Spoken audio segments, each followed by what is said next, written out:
শুভ সকাল আমার প্রিয় বন্ধুরা, তোমরা সবাই কেমন আছো? আশা করছি সবাই খুব ভালো আছো, আর আমরাও সবাই ভালো আছি। আজ হচ্ছে শুক্রবার, আর এখন বাজে হচ্ছে সকাল 10টা।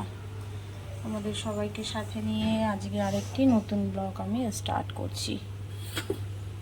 সকালে উঠে স্নান টান হয়ে গেছে, আর এদিকে বসিয়ে দিয়েছি ডিম সিদ্ধ, আর 2 কাপ চা করেছি, আর চালটা তো ভিজিয়ে রেখেছি। কালকে সারা রাত ছোট ছেলের জ্বর ছিল, একদমই ঘুমোতে পারিনি রাত্রে, জানো তো। সকালবেলা আর উঠতে ইচ্ছা করছিল না, ভাবছিলাম আর একটু শুয়ে থাকি, কিন্তু উপায় তো নেই, উঠতেই হবে। কারণ দেখলাম 7:30-8টার মতন বেজে গেছে। কী করবো, অবস্থা উঠে পড়লাম। আর একদমই আজকে শরীর ভালো লাগছে না। আবার তোমার সকালের দিকে আবার ছেলে জ্বর এসছে, তাকে আবার ওষুধ দিলাম। এখনও উঠে পড়েছে, উঠে বলছে যে মা আমাকে একটু চা করে দাও, চা খাবো। না বাবা, মধু নেই। তাই একটু চা করে দিলাম ওকে, মধু দিয়েই দিই, ওই জন্যই আমাকে বলছে মা মধু আছে নাকি। ঠান্ডা লেগেই তোমার জ্বরটা এসছে। আজকে আর স্কুলও ছিল না, আজকে স্কুলে গার্জেন মিটিং আছে, আমাকে যেতে হবে। কি করব, ছেলে পেলে শরীর খারাপ হলে সত্যি একদম ভালো লাগে না। আর সারা রাত্রির আমার ঘুমও হয়নি, কারণ ভাবছিলাম এই বোধহয় ছেলের জ্বর আসবে। এই করে করে জানো তো একদম ঘুমোতেই পারিনি। তো চলো বন্ধুরা, তোমরা দেখতে থাকো। আর এটা ডিমটা সিদ্ধ করতে দিয়েছিলাম, ডিমটা দেখো পুরো ফেটে গেছে। এটা ভাবছি পরে ওদেরকে একটু অমলেট করে দিয়ে দেবো। আর এটা হচ্ছে তোমার ছোলার ডালটা কালকে রাত্রে ভিজিয়ে রেখেছিলাম, সেটা করব একটু নারকেল দিয়ে। তাই নারকেলটা ফ্রিজ থেকে বার করে রাখলাম, পুরো বরফ হয়ে গেছিলো। তো চলো বন্ধুরা, তোমরা দেখতে থাকো আর আমার সাথে থেকো। এদিকে চাটা খেয়ে চলে এলাম কিচেনে তোমাদের দাদাভাই টিফিন রেডি করতে। তা আজকে করব একটু সুজি।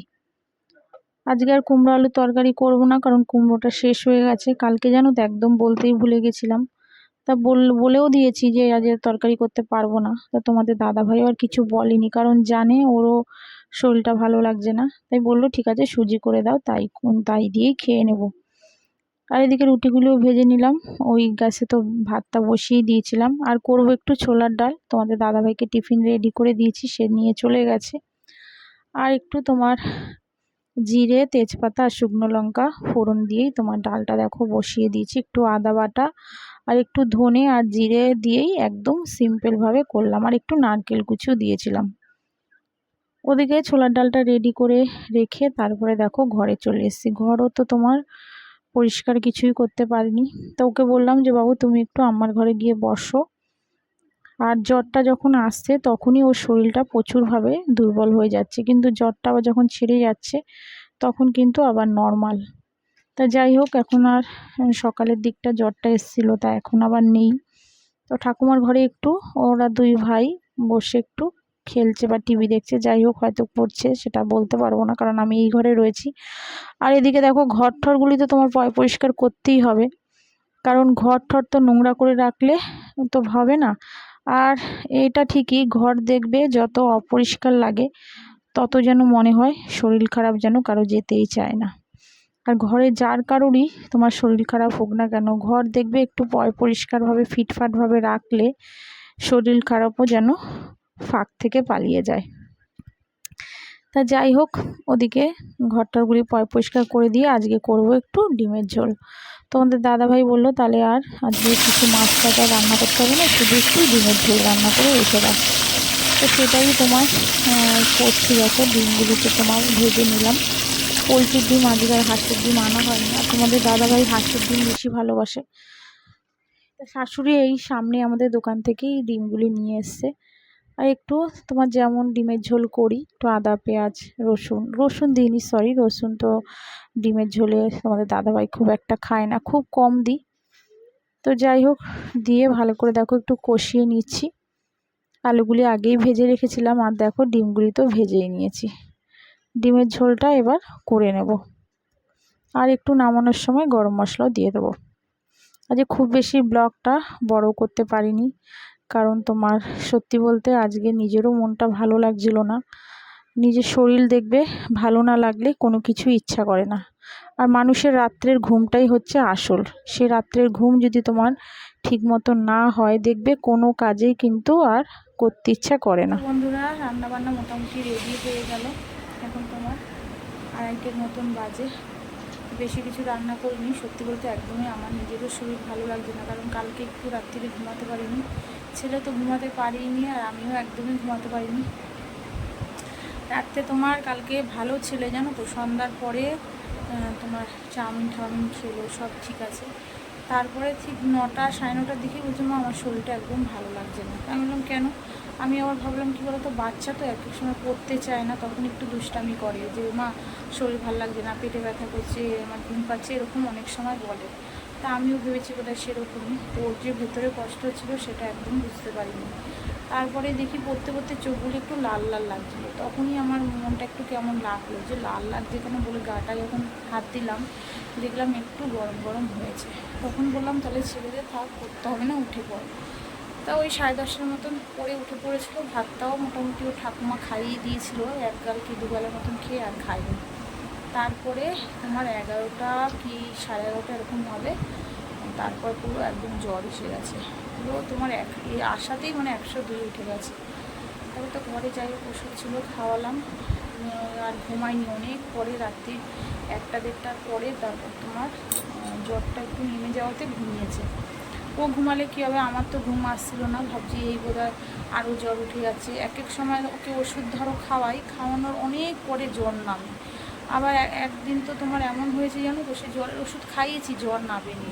সেই আবার রাত্রিবেলা সেই মাথা ব্যথা, সেই ধুয়ে ধায়ে দিয়েছিলাম, জলপট্টি দেওয়াতে আবার নেমেছে। তা ওইগুলি চিন্তা করতে করতে রাত্রে ঘুম হয়নি। আবার তোমার ভোরবেলা থেকে যা একটু তোমার ঘুমটা এসেছিলো, আবার দেখি জ্বর। তা আবার গাটা গরম গরম দেখে আবার ঠিক 9:30 10টার সময় তোমার ইয়েটা দিয়েছিলাম, ওষুধটা দিয়েছি। তা এখনও জ্বর আসেনি। তা যাই হোক, এখন ওকে স্নান করাবো। ও ঠাকুমার ঘরে শুয়ে আছে, আর আমার ঘরে তো মোটামুটি সবই কাজ হয়ে গেছে, সেরকম কিছু তোমাদের সঙ্গে শেয়ার করতে পারিনি। আর ওকে এখন স্নান করাবো, জামা কাপড়গুলি সব রাখলাম। চলো তাহলে তোমরা দেখতে থাকো আর আমার পাশে থেকো। তো ওদিকে কি কি রান্না করেছিলাম সেগুলি দেখাচ্ছি। দেখো, এটা হচ্ছে ছোলার ডাল, আর ওদিকে হচ্ছে ডিমের ঝোলটা। দুটো বাটিতে জানো তো আলাদা করে রেখেছি, কারণ তোমার রাতের দিকেও তো ওরা খাবে এই ঝোল দিয়েই। তা দুটো বাটিতে আলাদা আলাদা রাখলে একদিকে ভালো হয়, নষ্ট হওয়ার ভয় থাকে না। যতই আমি গরম করি বিকেলের দিকে, তাও নষ্ট হওয়ার ভয় থাকে না। এদিকে শাশুড়ি একটু টক ডাল করেছিল, আর আলু সিদ্ধটা দিয়েছিল, তা সেটা মাখিনি। এখনই মাখবো, ওদেরকে খেতে দেবো, তা এখনই আবার মাখবো। শাশুড়ি একটুখানি তোমার শুকনো লঙ্কা তোমার ভেজে রেখেছিল, তা সেটাও মেখে নেব। আজকে একদমই সিম্পল রান্না, কোনো কিছুই তোমার বেশি রান্না করিনি, এই রান্না হয়েছে আজকে। ওদিকে রান্না ঠান্না করে আবার ছেলেকে তো তার আগে স্নান টান করিয়ে দিয়েছিলাম। ওদের খেতে ঠেতে দিয়ে ছেলেকেও একটু খাইয়ে দিয়েছিলাম, অল্প করে খেয়েছে। আসলে শরীর ভালো না লাগলে কারোরই খেতে ইচ্ছা করে না। তো যাই হোক, ওদের খেতে দিয়ে এসে আবার দেখো আমি একটু কেচে নিচ্ছি। তাহলে চলো বন্ধুরা, আজকের মতন ব্লগটা এখানেই শেষ করছি। তোমরা সবাই ভালো থেকো, সুস্থ থেকো। আবার দেখা হচ্ছে আগামীকাল আরেকটি নতুন ব্লগের সাথে। আর যদি তোমাদের ব্লগটা ভালো লেগে থাকে তো প্লিজ তোমরা যদি সাবস্ক্রাইব না করে থাকো, তাহলে আমার চ্যানেলে একটা সাবস্ক্রাইব করে আমার পাশে থেকো, আমার সাথে থেকো।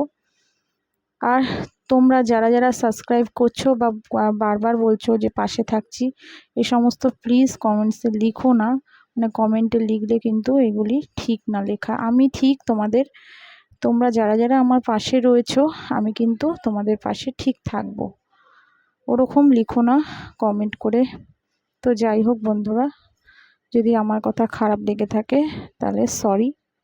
তোমাদের ভালোর জন্যও বলছি, আর আমার নিজের ভালোর জন্যও বলছি। তো যাই হোক, চলো আজকের মতন টাটা। আবার দেখা হচ্ছে আগামীকাল আরেকটি নতুন ব্লগের সাথে।